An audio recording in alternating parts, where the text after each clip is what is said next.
All right, Alexander, we have more news from Brexit. We have a lot of news actually coming out of the Brexit negotiations. And the last I heard, they're going to be going to the highest level. I guess Van der Leyen versus Boris Johnson. That's the cage match, isn't it? Van der Leyen against Johnson. So what's the latest on Brexit? Well, this is make or break week, basically, for whether there's going to be a deal on the commercial aspects of the Brexit. To remind our viewers, Britain left the EU in January of this year. It has to, by British law, agree a deal to sort out the commercial trading arrangements with the EU this year. If it fails to do so, there will be, in effect, a no-deal Brexit starting from January, and we will be in a no-deal Brexit situation. Now, there's always been the assumption, I always felt myself that it was a complacent assumption, or if you prefer, an arrogant assumption that a deal would be done. No deal so far has been done. There've been protracted and difficult negotiations through most of the spring and summer and early autumn. Those negotiations didn't seem as if they were shifting at all. The EU negotiators, led by a man called Michel Barnier, obviously expected the British to be brought to heel and to come round. The British stuck to their guns. They seem, in turn, to have expected that the EU would come to heel.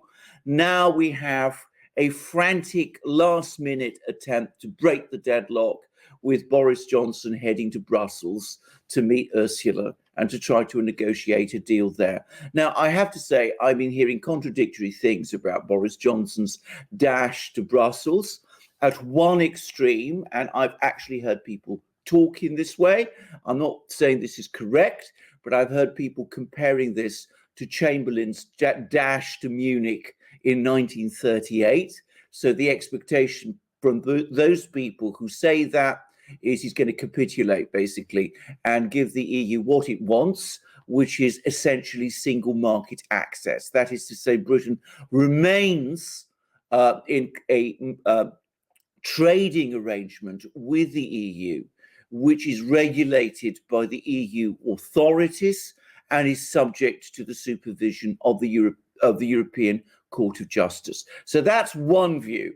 The other view, which is the contrary view, which I'm also hearing, and again, I'm not saying this is true, is that this is all show, that Boris knows perfectly well that no deal is going to be possible in the hours and days that are needed, and that he's going to Brussels in order to basically be able to say, when he comes back to London, that I did my best, I couldn't get the EU to move or shift, and therefore that is why we are in a no-deal situation. There is, of course, the third view, which is, by the way, the one I sort of share, which is that Boris Johnson thinks that he can perhaps break the deadlock and come to some kind of a deal. There has been some movement from the EU on fisheries. They backed off on that one. But the most important, the key issue, which remains unresolved, and in which over the last few days, if anything, the EU's negotiating position seems to have actually hardened, is, as I said, on market access, with the EU insisting that it will be carried out according to their regulations and under the supervision of the European Court of Justice.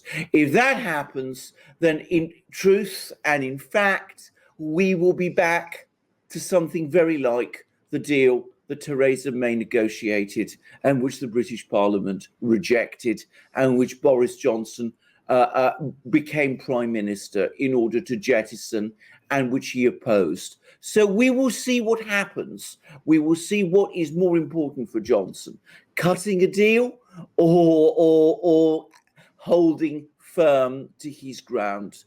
We will see. The consensus in Britain on this is completely divided. There is also clearly a split within the EU itself. On the one hand, you have the Merkel bloc, led by Germany and the Netherlands, which basically wants to do a deal that will allow German exports to continue to flow to Britain. So there's that they're prepared to be somewhat accommodating. And then against them, there are the EU hardliners on this issue, led by Emmanuel Macron of France, backed by Italy and Spain, who want basically the toughest deal they can. And in Macron's case, I suspect that part of his agenda is to get no deal at all. He would rather that there was a no deal solution, because as we've discussed many times on our programs, I think Macron basically wants to see the British out so that he can move forward with his integrationist plans, isolating Germany from Britain and hoping that at some point he will be able to force on the Germans a much more unified EU than the Germans up to now have been prepared to agree to. So it's a very high stakes poker game. Outcomes are not so certain. I think Johnson actually has turned out to be a by no means bad negotiator. He's not a good details man, but he has shown that he knows with whom to cut deals and with whom to negotiate and how to put a package together. But against that, he is not the dynamic figure he was last year. He's obviously been ill. He had that near-death experience back in March and April. He's never looked the same man since. And there's a widespread sense that his political position has got weaker in Britain. And recently, he lost Dominic Cummings, his critically important chief advisor and chief of staff, whose job it was to keep him basically following and pursuing the hardest possible Brexit. So it really depends on Johnson now. Is there another possibility that they can kick the can down the road again? I mean, can he go there and nothing happens and they delay it again and again? I mean, yes, everything is possible. I mean, as we've discussed many times on our programs, the EU people are masters at this game of kicking the can down the road and just going on, keeping things stretched on indefinitely without any real resolution, which actually in the end always seems to work out in their favor. So that may be what they want to do. The problem for Johnson is if he does that, then given that his authority is weaker still, is already weakened, that would weaken his authority still. He'd have to get British law changed. I think there would be votes in the House of Commons to do that because Keir Starmer and the Labour Party will back it. But I think that the Eurosceptic, the pro-Brexit wing of the Conservative Party will be enraged. And I think you will see then, in that case, Nigel Farage reasserting himself. He's already put together his party, he's reorganizing his party, and you will see a major political crisis in Britain in a few weeks' time. So I think that they could do that. I think it's more likely that Johnson will go either for a deal now or no deal. The question is, what sort of deal, if that's what he is going for? Will it be a deal on British terms, or will it be a deal on EU terms? The EU has not shown any willingness to compromise on the essentials up to now. Well, what outcome benefits Johnson and the Conservatives most? I think politically, and I'm going to say this straightforwardly, I think politically, a no-deal Brexit. I mean, there are strong people within the Conservative Party. There's a wing within the Conservative Party that would prefer a deal. This is the section of the Conservative Party that's linked to the city, the financial community that is involved with some of the big business interests. They want a deal because that's what they're all about. They want to see things continue, commercially as they were. They want the City of London to remain Europe's most important financial centre. But if you're talking about what feeling is like in the country amongst Conservative voters and Conservative Party members, I think they would definitely prefer a no-deal Brexit. And I think that when we're talking about Conservative voters, if there is a deal on EU terms, they will feel deeply betrayed. I think the only kind of deal that they would accept would be one which is essentially a free trade arrangement of the kind that countries like Canada have. So I think that's really for them an important red line. And I think if Johnson crosses it, then we will start to see a lot of the problems which we had before reasserting themselves. Farage coming along, starting to put pressure in Conservative seats, the red wall, the working class pro-Brexit seats that Johnson won in the election last year, they will start to crumble as voters start to defect to Farage's Brexit party. And I think we will start to see the Conservative position start to disintegrate. So I think Johnson understands that. The question is whether he feels strong enough to see off, as I said, the always very influential anti-Brexit wing of the party.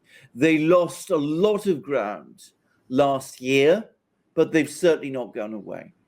Yeah, I mean, we did a couple of videos a few weeks ago on Boris's diminishing position, that perhaps the Conservatives were looking at replacing him. We talked a lot about how the economy and the lockdown has affected him. And we also talked about the fact that Cummings and that wing that kept him on the straight and narrow with Brexit was also forced to leave. Yes. But most notably forced to leave by his fiancée, I believe. Yes, that's right. Fiancée, yeah. That's right. Yeah, and it seemed that Boris was changing his tune as far as Brexit was concerned. Given those factors, as well as what's going on in the U.S. with Trump and Biden, and the continuing pressure of the lockdown and the economy, has Boris indicated further that he's looking to strike a deal with the EU and move away from his Brexit position, or has he kind of walked our videos? Has he walked that back, and now it seems like he's more in line with when he got elected, for a no deal Brexit? He changes his position from day to day and all the time. I mean, it was very interesting that when he actually did get rid of Cummings, he kept the hardline pro-Brexit negotiators led by a man called Frost in charge of the negotiations.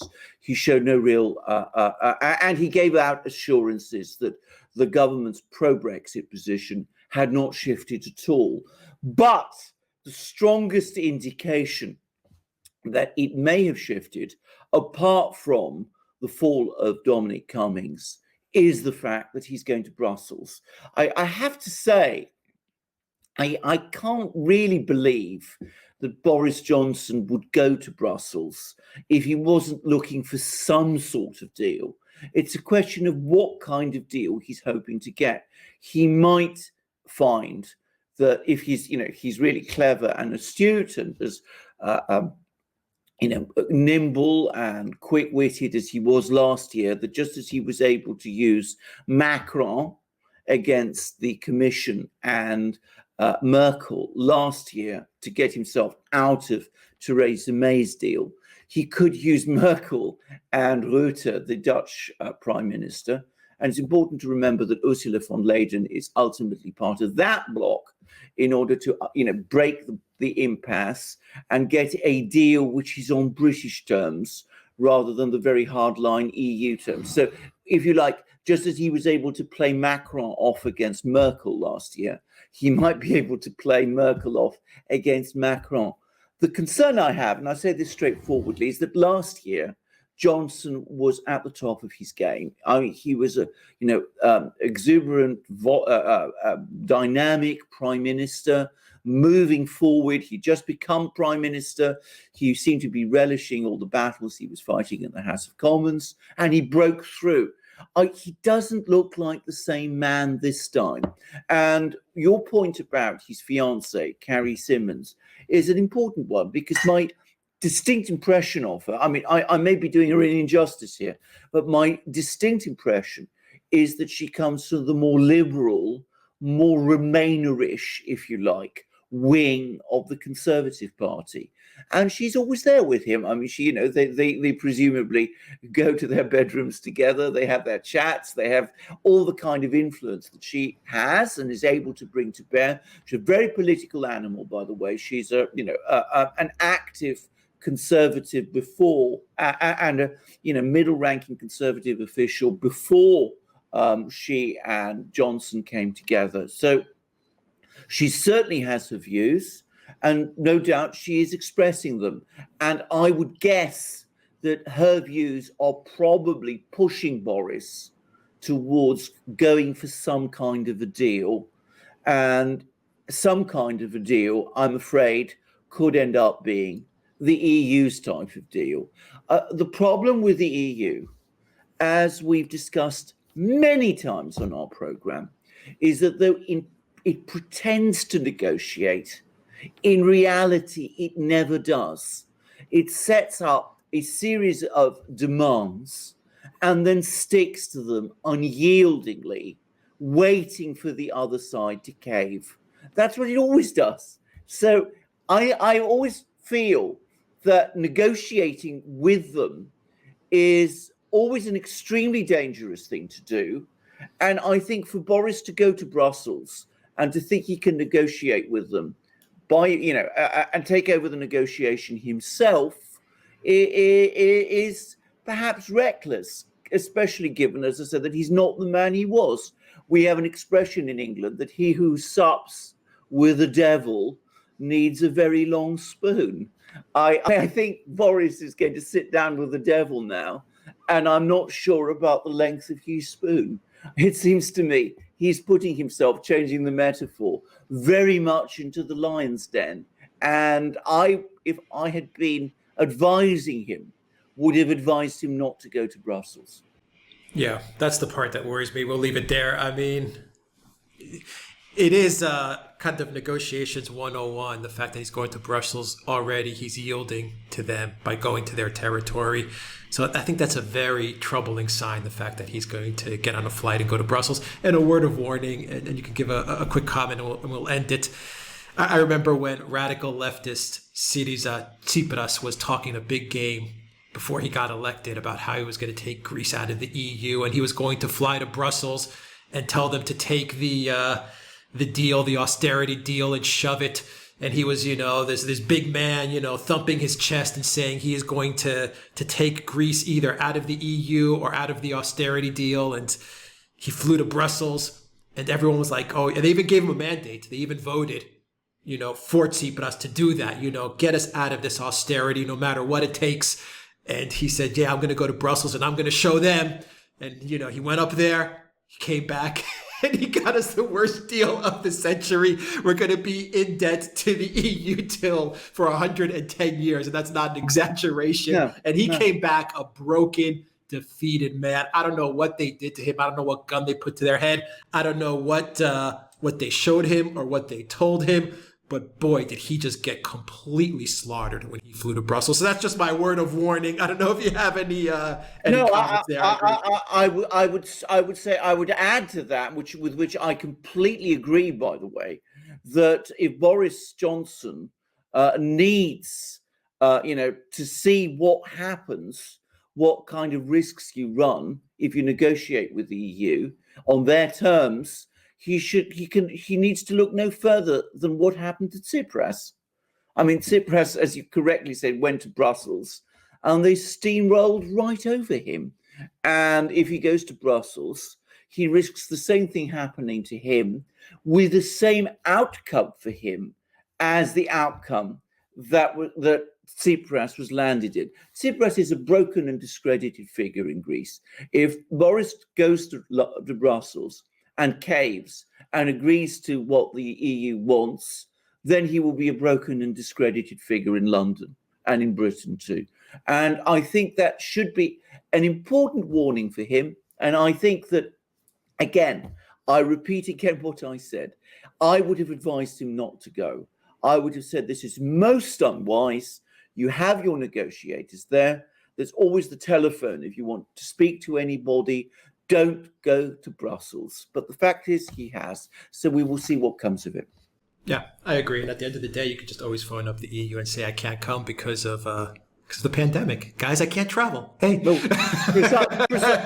precisely, since they're holding virtual meetings, why travel at all? By the way, I've heard a story, I don't know whether this is true, that Cyprus's president actually went to negotiate in Brussels, and he was presented there with a set of demands. This is during the financial crisis in Cyprus, the Cypriot banking crisis. And that when he said that he wouldn't, he was told that he wouldn't be allowed to leave the room until he signed on the dotted line. Well, Mr. Anastasiades can confirm that or not. I don't know whether it's true, but if it was true, it wouldn't surprise me. And it's, as I said, the risk you run if you walk into the lion's den. If you walk into the lion's den, you run the risk of getting eaten. Yeah, you're right. That's another good point. Cyprus went to negotiate with Brussels, and they also got completely steamrolled to the point that the EU oligarchs came in and they shut down the second largest bank, took people's money, straight out bank robbery, and never looked back. I mean, it was the defeat of all defeats. Absolutely. That way. So Boris Johnson needs to be very, very careful. He shouldn't go up there. But hey, what can you say? He's made his decision. He's made his decision. We, unfortunately, in Britain will have to live with it. Well, basically, I'm unfortunate. I don't want to preempt what's going to happen, but we will have to live with it, at least for the short term, depending on what it is. But I will say one very last thing, which is that Brexit has developed a very big head of steam here. A lot of people care about it very much. It's been very interesting to see the opinion polling, which shows that for most British people, Brexit remains the key issue, and not the pandemic, interestingly. So if there is a capitulation, then I suspect a lot of the problems, in fact, I don't suspect, I predict that a lot of the problems which existed before will simply reproduce themselves. And sooner or later, probably sooner rather than later, we will see a new leadership coming in determined to push this thing further again. Yeah, and of course, the UK is a much more powerful country than Greece or Cyprus. So I mean, there's always that. But there's always we'll wait and see, and hopefully Boris can go into the lion's den and come out a better man. Well, indeed. Well, he is. I mean, I have to say, one thing I will say about Boris, I mean, he is something of a Houdini. I mean, he's a conjurer. If anybody can go into the lion's den and come out of it in one piece, it's probably him. Except, of course, as I said, that he doesn't look to me to be the same man that he was a year ago. Yeah. All right. We will leave it there, guys. Go to the Duran shop, pick up some merch. Alexander has some new merch. And also make sure Patriotic Legacy, we're still running an awesome contest, 20% off the Patriot Beacon 3. You get the blue camouflage one, and you also get a Duran t-shirt, this exact Duran t-shirt in the contest. You'll find the link in the description box down below for Duran20. Use the code Duran20 contest. Patriot Legacy, Patriotic Legacy website, Patriot Beacon 3, the best flashlight in the world. More than a flashlight, it does absolutely everything. Compass, different flashlight modes, magnets, hammer, you name it, seatbelt cutter. It's got it all. And Alexander has some new merch as well that he is wearing today. As you can see, I mean, this is a freezing cold day. By the way, there's even some talk that for the first time in years, we're actually going to get a white Christmas here. So that gives you some idea that it's actually getting very cold. So what better thing to wear when it gets very, very cold than a long-sleeved Duran t-shirt, which is what I'm wearing. And of course, on top of that, an absolutely magnificent and completely wonderful Duran hoodie, and this is what I am wearing now. You see what a wonderful hoodie and it is, and it keeps me perfectly warm and incredibly comfortable so that I can do programs like this in great style and comfort. And of course, since we've just done a program on Brexit, you can see that I have there the flag of England, which is the biggest part of the United Kingdom, and the part of the United Kingdom, by the way, which is the part that has been driving Brexit. So there we go. There's the flag of England. You can see it there in this beautiful embroidered double-headed eagle, which is the double-headed eagle of the Duran. So they are wonderful hoodies. They're wonderful shirts. They're wonderful mugs that Alex is talking about. Here's a mug with the Duran symbol, and you can also find, of course, sweatshirts and hats. And here's another hat. Here's a hat with the flag of Great Britain. So when I'm going out later to walk my dogs, I will have this, and I will have the flag of England together. So I'll be making my loyalties very, very clear. And you can also find ebooks in our shop. And please remember to tick the subscriber box to this video. We're having lots of problems with YouTube there. Find us on our other platforms, BitChute, Library, Odyssey, Rumble, and also support us through Patreon and Subscribestar so that we can go on giving you the kind of analysis that we have provided in programs like this. All right. Patreon, PayPal, Subscribestar, and Bitcoin. You'll find those links down below. Take care, everybody.